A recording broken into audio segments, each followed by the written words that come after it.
أعوذ بالله من الشيطان الرجيم.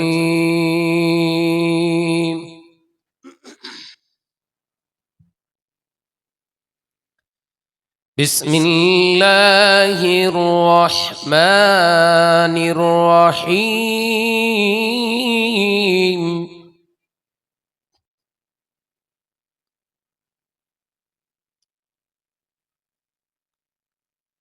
ما كان محمد أبا أحد من رجالكم ولكن رسول الله وخاتم النبي وكان الله بكل شيء عليما. إن الله وملائكته يصلون على النبي يا أيها الذين آمنوا صلوا عليه وسلموا تسليما. درود اللهم صل على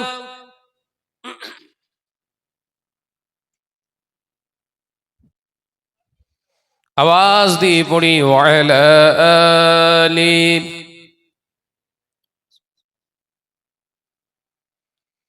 मुहम्मदुन बशरुन लैसा कल बशरी याकुतुन गजरुन लैसा कल गजरी. अल्लाहुम्मा सल्लि अला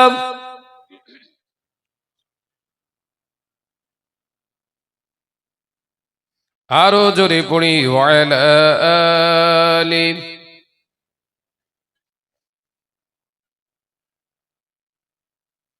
आ गए मुस्तफा आ गए मुस्तफा आ गए मुस्तफा आ गए. ठंडी ठंडी हवा रहमते चली गए. ठंडी ठंडी हवा रहमते चली गए. ए मेरे आका की कौदों में ओसिले आ गए मुस्तफा आ गए. अल्लाहुम्मा जोरे जोरे पढ़िए सल्ले आला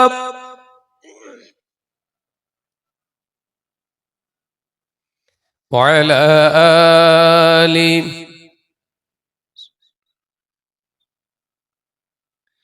ज़मीनो आसमां जिसी के लिए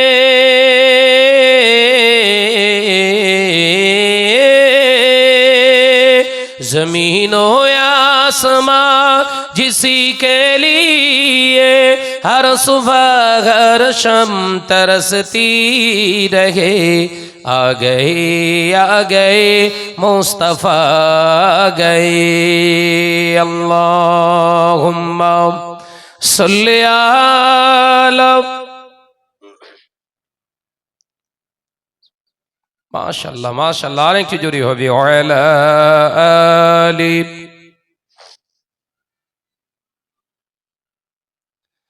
आवाज तुले जिकिर करी कलेमा ला इलाहा इल्लल्लाह. एक संगे कलेमा ला इलाहा इल्लल्लाह. ला इलाहा इल्लल्लाह. আমারে কণ্ঠে তুমি তোমারি বাণী দিয়েছো. বুকের দেরাজ তুমি তোমারই স্থান দিয়েছ, আমারে কণ্ঠে তুমি তোমারই বাণী দিয়েছ, বুকের দেরাজ তুমি তোমারই স্থান দিয়েছ। এত ভালোবাসো কেন মালিক আমার, কি করে শুকর করি আমি তোমার, কি করে শুকর করি আমি তোমার। লা ইলাহা ইল্লাল্লাহ, জোরে জোরে লা ইলাহা ইল্লাল্লাহ, লা ইলাহা ইল্লাল্লাহু। পৃথিবীর দিকে দিকে ও যদুরি দে, শান্তি মোরা পেলাম তোমার দিকে। পৃথিবীর দিকে দিকে ও যদুরি দে, শান্তি মোরা পেলাম তোমার দিকে। রঘুমত যে তোমার করুণা বেশুমার, রঘুমত যে তোমার করুণা বেশুমার। সেজদাতে নুয়ে পড়ে মাথা, এত ভালোবাসো কেন মালিক আমার। জোরে হবে না সুবহানাল্লাহ? আর একটু জোরে হবে না সুবহানাল্লাহ? আমারে কণ্ঠে তুমি তোমারই বাণী দিয়েছ, বুকের দেরাজ তুমি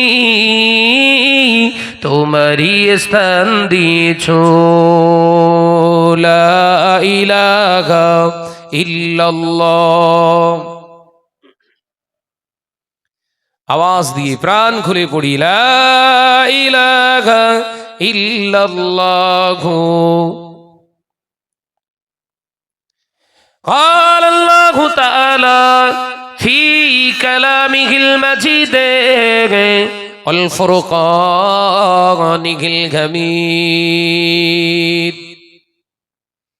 يا أيها الذين آمنوا اتقوا الله حق تقاته ولا تموتن إلا وأنتم مسلمون. قال الله تعالى أيضا في كتابه مخبرا وآمرا، لقد كان لكم في رسول الله أسوة حسنة. قال رسول الله صلى الله عليه وسلم لا يؤمن أحدكم حتى أكون أحب إليه من ماله وأهله والناس أجمعين. قال رسول الله صلى الله عليه وسلم من تشبه بقوم فهو منهم. হাজিরানে মজলিস, দিনদার নেককার আল্লাহওয়ালা পরহেজগার মুমিন মুসলমান ভাই ও বাবাজিরা,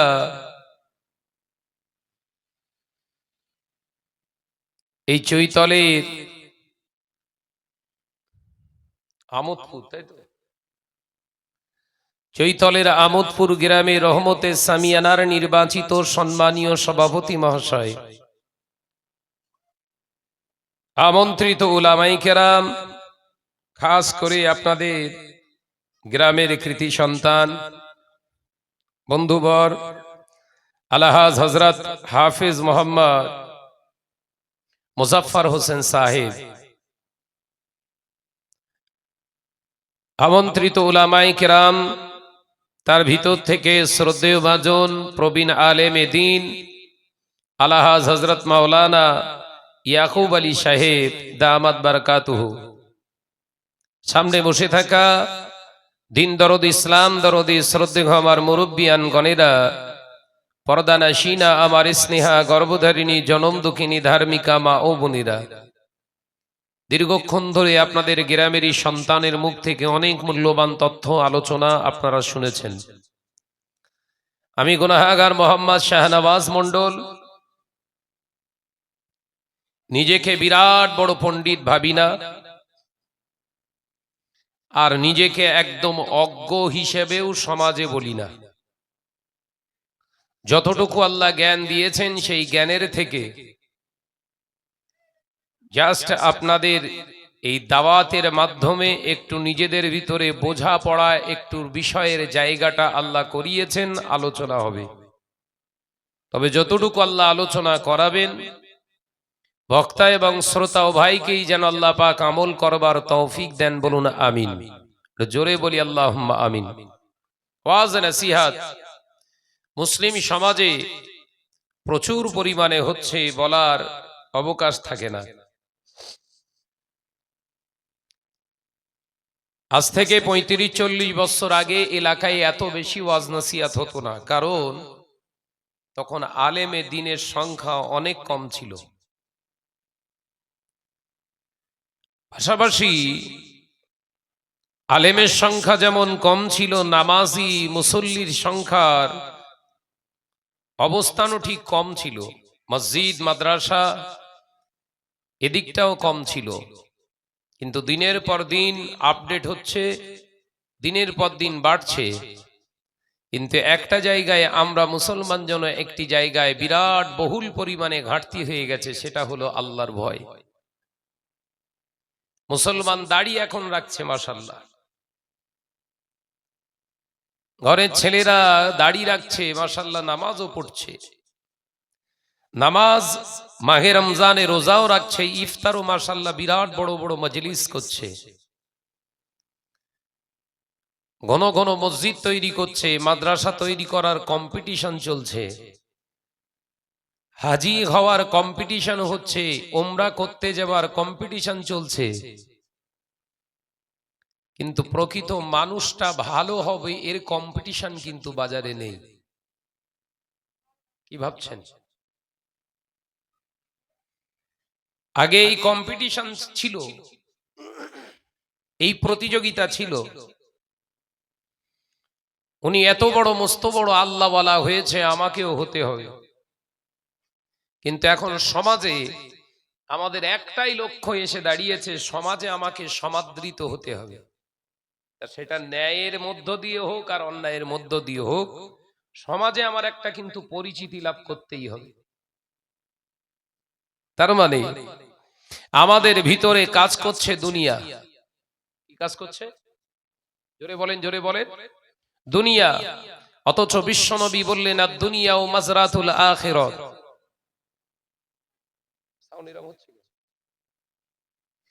দুনিয়াটা হলো মুমিনদের জন্য, মুত্তাকিনদের জন্য, মুসলমানদের জন্য আখিরাতের খেতবাড়ি। সুবহানাল্লাহ বলে একবার জোরে হবে না? অর্থাৎ যা কিছু আমরা করছি, আমরা করব, প্রত্যেকেই লক্ষ্য কিন্তু হওয়ার দরকার আখিরাতে আমি সাকসেসফুল হব কিনা। দুনিয়ায় যদি ভাইরাল নাও হই, এর জন্য আল্লাহ কিয়ামতের দিন কৈফিয়ত নেবেন না। দুনিয়ায় তোর মানুষ চিনত না কেন, আল্লাহ কৈফিয়ত নেবে? দুনিয়ার জমিনে কেন তোকে সবাই হুজুর বলতো না, কৈফিয়ত নেবে? আমার আল্লাহ কৈফিয়ত নেবে, বান্দা আমার জন্য কি করেছিস বল। কার জন্য? আমার জন্য। আমি আল্লাহ, আমার জন্য তুই কতটুকু করেছিস, তোর সম্বল বলতে কি আছে বল, দেখা। আমরা আলেমেরা প্রথমেই বলবো, আল্লাহ আলেম হয়েছিলাম, বিশাল বড় আলেম, এলাকায় সবাই আমায় ভালো বলতো। আল্লাহ পক্ষান্তরে প্রশ্ন করতে পারে, সবাই তোকে ভালো বলতো, কই আমার নবীকে তো সবাই ভালো বলতো না? নবীকে সবাই ভালো বলতো? আজও বলে না? গোটা পৃথিবীতে যে নবীর পাগল 200 কোটির উপরে, সেই নবীর বিরুদ্ধে আচরণ করছে যথারীতি 600 কোটির উপরে। আলোচনা বুঝতে পারছেন না?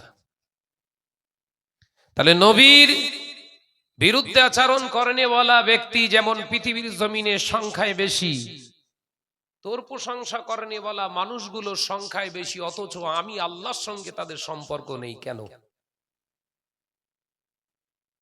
আলেম ধরা খেয়ে গেল। কিন্তু আমার আলোচনা বুঝতেন? অর্থাৎ আমি শাহনাজ আজকে আমোদপুর গ্রামে জলসা করতে এসেছি, চৈতল গ্রামে। এই চৈতল গ্রামে এসে জলসা মাহফিলে যতটুকু আমার বক্তব্য টার্গেট হবে, এখানে আগামী বছর দাওয়াত পাওয়ার লক্ষ্য নয়, এখানে সমাজে এই আমোদপুর গ্রামে হুজুর হবার লক্ষ্য নয়, হাকিকাতে হক কথাগুলো দুটো কথা হলেও তুলে ধরে সমাজকে জানিয়ে দেওয়া, এটা আমার দায়ভার। কারণ আমাকে আলেম বলেন, বক্তা বলেন, আর লেকচারার যেটাই আপনাদের ভাষায় আপনি বলেন, অর্থাৎ আমার কাছ থেকে এটাই আশা করার জন্য আপনারা আমাকে ইনভাইট করেছেন। এখন এখানে এসে যদি আমার ঢোল আমি বাজাতে থাকি, তাহলে আপনাদের ঢোল বাজালো কে? গোটা মুসলিম সমাজ এইভাবেই বিব্রত হচ্ছে। সমাজে এই যে পদস্খলন আমাদের জীবনে ঘটতে শুরু করেছে, তার কারণ অনলি ফর দুনিয়া। এর কারণ কি? দুনিয়া। অথচ এই নবী, বিশ্ব নবী সরকারে দু আলম দুনিয়াদারি করেছেন। দুনিয়াদারি করতে গিয়ে ইহুদি, নাসারা, বেদিন, বেঈমান বিশ্ব নবীর উপরে কত বিদ্রুপ আচরণ করেছেন। তারপরেও বিশ্ব নবী হাসি মুখে মেনে নিয়ে সামনে থেকে বেরিয়ে এসে গোপনে নিরালায় রবের সঙ্গে বোঝাপড়া করেছেন। একবার জোরে বলুন, একবার জোরে হবে না? সেই রবের সঙ্গেই তো আমাদের সম্পর্ক খারাপ। কথা বলছেন না কেন? দুনিয়ার মানুষের সঙ্গে আমাদের সম্পর্ক ভালো, দুনিয়ার মানুষের সঙ্গে আমাদের সম্পর্ক ভালো, দুনিয়ার নেতা মন্ত্রীদের সঙ্গে আমাদের সম্পর্ক ভালো, দুনিয়ার মানুষের সঙ্গে আমাদের সম্পর্ক ভালো, দুনিয়ার টাকাওয়ালাদের সম্পর্কে আমাদের সম্পর্ক ভালো, দুনিয়ার বিত্তবান ব্যক্তিদের সঙ্গে আমাদের সম্পর্ক ভালো। একবারও নিজেকে প্রশ্ন করলাম না আমার আল্লাহ রসুলের সঙ্গে সম্পর্কে কি ভালো? যদি আল্লাহ রসুলের সঙ্গে সম্পর্ক ভালো না হয়, কিয়ামতের দিন নাজাত পাওয়া কঠিন হয়ে যাবে। এই মনিটরটার আওয়াজটা কমিয়ে দেন, কইসে পালিয়ে গেল।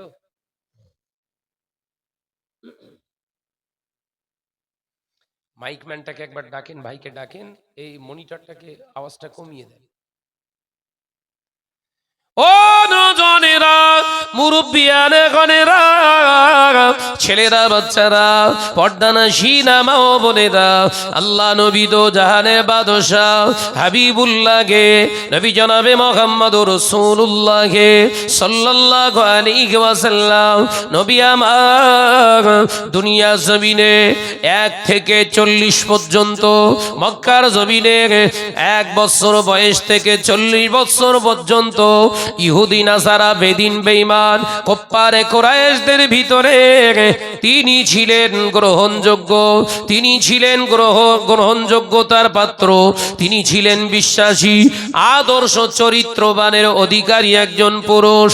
ও নজনেরা, যুবকেরা, কিন্তু আমার নবী যখন বললেন মান ক্বালা লা ইলাহা ইল্লাল্লাহু ফাদখালাল জান্নাহ, আমি নবী জানিয়ে দিলাম তোমরা একবার কলেমা পড়ে লাগাও, নেই কোনো মাবুদ আল্লাহ ছাড়া, আমি নবী মুহাম্মদুর রাসূলুল্লাহকে সাল্লাল্লাহু আলাইহি ওয়াসাল্লাম জানিয়ে দিলাম তোমরা সকলে জান্নাতে যাবে। একবার জোরে হবে না? এই মনিটরের আওয়াজটা কমিয়ে দেন ভাই। নবীর কি অপরাধ ছিলেন? দামি চেয়ারটা লাগবে এটা চেয়েছিল? দুনিয়ায় তোরা আমাকে সম্মান করবি এটা চেয়েছিল? আরব দুনিয়ায় যত সুন্দরী রমণী আছে তাদেরকে আমার বিয়ে দিতে হবে এটা বলেছিল? দুনিয়ার অর্থ, ধন, সম্পদ, প্রাচুর্য যা আছে সব আমার লাগবে বলেছিল? নবী বললেন কিচ্ছু চাই না, কিচ্ছু চাই না, কেবলমাত্র আমি চাই এই অমানুষত্বের পরিচয়ে বেঁচে না থেকে মনুষ্যত্বের উপরে জীবন গঠন করুন, বিনিময়ে আল্লাহ তোমাকে জান্নাত দান করবে। একবার জোরে বলুন। জোরে হলো না? একবার চিল্লে মারে। ব্যাস। 1 থেকে 40 বছর পর্যন্ত যারা নবীকে আহমদ বলতেন না, মোহাম্মদ বলে ডাকতে চাইতেন না সাল্লাল্লাহু আলাইহি ওয়াসাল্লাম, সেই নবীকে তারা নিজেরা নাম দিয়েছিলেন আল আমিন। কি বলতে? জোরে বলেন না। আল আমিন। আর কি বলতেন? না না, শুধু আল আমিন নয়, আস-সাদিক, তুমি হলেন উত্তম চরিত্রের অধিকারী। একবার জোরে বলুন না। সত্যবাদী, উত্তম চরিত্রের অধিকারী। বিশ্ব নবীকে লাকাব দেনেওয়ালা মানুষগুলো সামনে নবী যেই বললেন মান ক্বালা লা ইলাহা ইল্লাল্লাহু ফাদাখালাল জান্নাহ, ব্যাস পুরো মুখ ঘুরিয়ে নিয়ে গাল খিস্তি যত রকমের ভাষা নবীর উপরে আরোপিত করতে লাগলেন। নাউজুবিল্লাহ বলেন। এই কারা পাশে কথা বলছে কারা? এই মুস্তান। বিশ্ব নবীর মনটাতে দাগ কেটে গেল। বিশ্ব নবীর মনটায় দাগ কেটে গেছে। ইস, এই মানুষগুলোই তো আমাকে এত সম্মান করত, এই মানুষগুলোই তো আমাকে এত সমাদর করত। যারা আজকে, আমার উদাহরণ একটা দিলে বুঝতে পারবেন, যারা আজকে আমি শাহনাজকে অশিক্ষিত, চামার, অশিক্ষিত, খারাপ, সমাজে ওয়াজ করার ক্ষমতা নেই প্রচার করছে, এরাই কিন্তু একদিন স্টেজে আমার নিয়ে তাকবীর দিয়েছিল। আমার নিজে উদাহরণ দিলে বুঝতে পারবে। এরাই দেখা হলি সালাম মুসাফা করে, শরীর ভালো আছে তো আপনার, আপনার এখান থেকে কোথাও জলসা আছে কিনা স্টেজে জিজ্ঞাসা করতেন। এখন কি বলছে? কোরআন শরীফ পড়তে পারে না। আমি আপনাদের শুধু ক্লিয়ার করে দেওয়ার জন্য বলছি। এটা ধরে নেন 2-10 বছর, কিন্তু নবী ছিল বছর।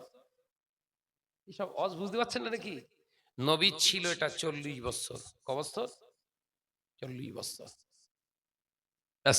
যেই বললেন মান ক্বালা লা ইলাহা ইল্লাল্লাহু ফাদাখালাল জান্নাহ, বুখারীর riwayate এসেছে হাদিসটি। ব্যাস পুরো উল্টো। অর্থ চাইলেন না, টাকা চাইলেন না, আসন চাইলেন না, সমাজে সম্মান চাইলেন না, শুধু বললেন বিনিময়ে মেনে নাও নেই কোনো মাবুদ আল্লাহ ছাড়া, আমি মুহাম্মদ সাল্লাল্লাহু আলাইহি ওয়াসাল্লাম জানিয়ে দিলাম তোমাদের জন্য আল্লাহ বরাদ্দ করবে জান্নাত। একবার জোরে বলুন, একবার জোরে হবে না? নবী